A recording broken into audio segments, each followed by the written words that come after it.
Hello there, my name is Brian Goodman. I'm a freelance photographer, and today I'm in my studio working on a stock photography shot. With everything that's going on in the world today, work has slowed down a lot for most freelance photographers. So today I thought I'd set up a stock shot, take you behind the scenes, show you how I light it, camera settings, all that good stuff. So let's dive right on in. Okay, for today's photo shoot, I'm using my trusty Nikon D850 with a Sigma 35mm 1.4 lens, super sharp, love this lens. Today's light is provided by one Policy Buff Einstein. Very powerful light, very consistent, awesome light. I'm shooting into a giant reflective umbrella that's covered with this big diffuser that's gonna give a nice soft light. I've got my camera mounted onto a very sturdy, heavy camera stand that we're gonna raise the camera way up, point the camera straight down, get a nice overhead view of a bunch of instruments that I've laid out here on this table, and let's see what we get.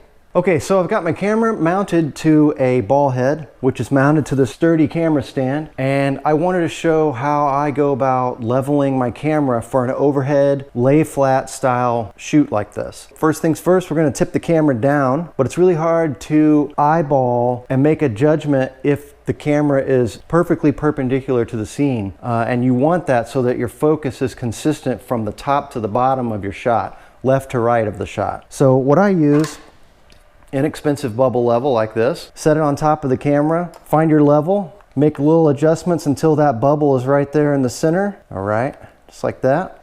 Then move it like this so you get your front to back level, and well, there you go, it's already level. So that's how I do it. Okay, so I've got my camera raised up on the camera stand. There's the bottom of the stand. You can see a nice big heavy weight on it. Here's what we're shooting today. I've got a couple guitars laid out, some drumsticks, cymbal, little tambourine action, microphone, guitar cable, just a generic music instrument scene. I've got my camera tethered right here, my tether cable. Got it Velcroed to the arm of my camera stand so that it doesn't get in the way. And it's running over here to my laptop, and I am tethering through Capture One, which works great for me. And right now I've got it on live view so that I can see exactly where I want to position the camera, right? So I can lower it down until I find that exactly where I want it to be. We'll go ahead and get this set up, and then we'll talk about setting up the exposure. So I was having trouble keeping this drumstick in place. It just wants to roll right off the scene. So instead of placing it here gingerly and hoping that it stays for the duration of the photo shoot, I'm gonna use the photographer's secret weapon, gaffer tape. Every studio photographer needs a big ass roll of gaffer tape in their studio. So here we go, we'll just take a little piece of tape, find the side we want to see, put a little piece of tape underneath it, set this where I want, tape it down, boom, good to go. All right, I wanted to show just how I go about triggering my studio lights. I use the Policy Buff Cyber Commander. It is a very in-depth trigger system. It is jam-packed full of features. It's not the easiest to use. When you get one, you will be overwhelmed and intimidated by the menu system, but after you take a deep dive, figure things out, you'll quickly learn how invaluable this trigger system can be. My very favorite feature about this trigger is that it has a built-in light meter on the back. I'm old school. I was trained way back in the 90s. We were trained to use a light meter for everything. It was an essential tool for a photographer back then in the old film days. I still use a light meter all the time, and I think photographers still need to know how to use a light meter because it's important. It's still relevant, and I still use them. So how does it work? Let's take it into the scene. I press this right button right here to trigger the light, and let's take a meter reading. All right, it's giving me F8, and I want F11. I want the top of this guitar where the strings are to the bottom of the scene where this cymbal is. I want all of that in focus. So F11 on this 35mm lens should do the trick. So how do we get to F11? Well, with this left joystick here, I can bump this flash up, bump the power up, and it's telling me my next meter reading should be F11. Let's see if that's accurate. We'll take another meter reading there. It's giving me F8.8. That's pretty close. We'll bump it up one more notch there. Take one more reading. See if this gets what we want. F11 exactly. So now that I've got the output set on my studio light, to give me f11, and I've got my camera set at f11. I'm ready to take a shot. I'm going to use a wireless trigger to trigger the camera. That way I'm not touching the camera, potentially moving it and screwing up the framing of my shot. I could also use Capture One to trigger the camera, but I prefer to use a wireless remote. I think it's handier. So let's go ahead and take a shot, see what we get. Well, that's what we got. I think it looks pretty good. The shadows are a little dark. I think they're a little too dark. I think we should do something to brighten those up. All right, let's give that a try. So that last shot was a little too dark down here in this lower part of the image. It was just a little too dark for my liking. On this back side of the guitar, the microphone didn't stand out very well. So I think we can do a better job if we brighten that up just a little bit. And to do that, I'm just gonna use one of these 5-in-1 reflectors. I've had this one for years and years. It's white on this side, gold on this side. You can take the cover off, turn it inside out, and you get silver, and I can't remember what the fourth side is, but you get the idea. Let's go ahead and we're gonna put this in here, take a shot, and see what it does for us. So I'm just gonna slide this right in here, hold this up. Now let's take a shot. Let's check that one out. So here's the last shot that I took with the reflector. And let's go back. You can see quite a bit of difference here. So this is the image before with no reflector. And notice down here in these shadows, this edge of this guitar is completely lost in this shadow. Over here, you know, it's much darker as well. Let's go to that next shot where I put the reflector in. And you can see just by adding the white reflector, now you've got this highlight right here that really brings out the edge of this beautiful guitar. Down here, in this lower section of this guitar, now you can actually see the wood, the color of the wood on the edge of this acoustic guitar. There's a nice reflected highlight in this microphone now that wasn't there before. Let's go back and let's see that last image again.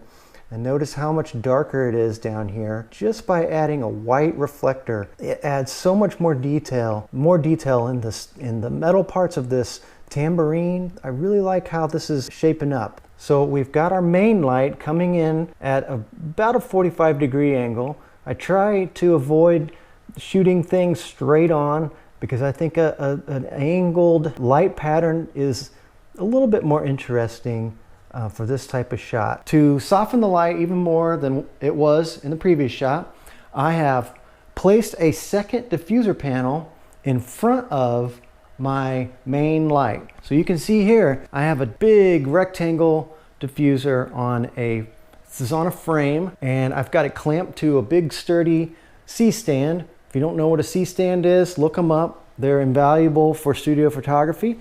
And I've got it in front of my main light. What this is gonna do is double diffuse the light. It's gonna come through here, it's gonna hit this big diffuser, and it's gonna spread out all the way across this diffuser and act as a big window. Down here, it's gonna make this even softer. It's gonna wrap around. The light is gonna spread across this panel, create a bigger source of light. I already know that by placing that second diffuser in front of my main light, that it's going to reduce the amount of light that will eventually make it down here onto this tabletop setup. And that's gonna mess with the exposure. It's not gonna be bright enough, I can already tell you. But let's go ahead and take a shot just to see what that looks like. All right, so just like before, I'm going to bring this white reflector in here. Let's take a shot, see what we get. So here's the shot I just took after putting the second diffuser panel in front of the main light. And it looks pretty good, but let's go back to that previous photo before I placed that second diffuser. Whoa, that's quite a bit brighter. So that diffuser panel reduced the light substantially. So let's go back. This is what we just got, and it's quite a bit darker. It's too dark now. So we need to fix the exposure to get back to this exposure because we've reduced the light by placing that diffuser panel. All right, so let's fix the exposure now because we've placed this second diffuser panel in here and it has reduced the amount of light because it's now double diffused. How could I adjust the light? Well, I could run around to the back of the light and I could turn it up a few notches, come back over, take a photo, check it, see if the exposure's back to where I want it, and I could repeat that over and over until I'm happy with the shot. but I'm not going to do it that way because I'm going to use a light meter. Previously, if you remember, the last time I took a meter reading, we were at F11, and that was before I put this second panel in front of the main light. Let's see what we got now. I'm going to take a meter reading and see what we are at. All right, it's showing me F8. So this panel has reduced the light by a full stop from F11 to now F8. So it has blocked a full stop of light from reaching the scene.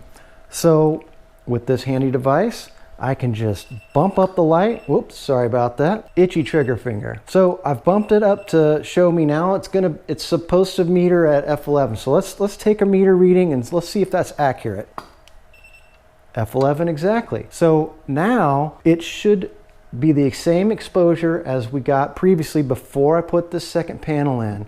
And let's take a shot and test that and make sure that's accurate. Now that we've got our meter reading to show F11 again, I'm going to take the same shot, hold up my reflector again, and let's check and see what that looks like. Here's the last shot I took. This is after I've brought the power up on my main light to compensate for placing this second diffuser panel in front of it. Looks nice and bright like it should. Let's go back to the previous photo. This is when I shot it at, my camera was set at F11, but I did not adjust for placing this diffuser panel in front of my main light, and it was giving me only enough power to meter at F8. So you can see how much light it diffused, it reduced by placing that second panel. So we went from that to that by bumping up the power on my main light. Let me get rid of this middle photo. We don't need it. That's the one that we knew the exposure was going to be off. So let's delete that. And now I can show you the difference between having this second panel and not having it. So this shot right here is before I placed the panel in. It was just that main umbrella and it looks good. But let's go to this last shot after I've placed that second diffuser panel in, and you can see the difference. It's subtle, but do you see any differences? I'm going to toggle back. This is before and this is after.